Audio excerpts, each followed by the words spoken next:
Hello everyone. So if you are wondering how can I make a full screen out of a simple program, even if there is no key here at the top, it's actually pretty easy.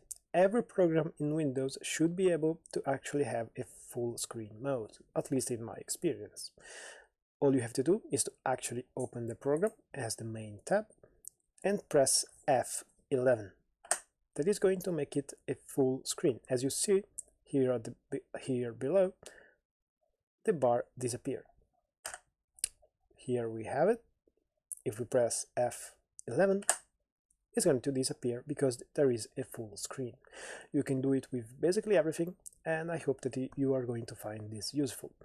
Sometimes it's really good to just focus on one program and not looking around, or to record videos, like right now. And that is it for this video. I hope you liked it, leave a comment below, subscribe, and see you next time.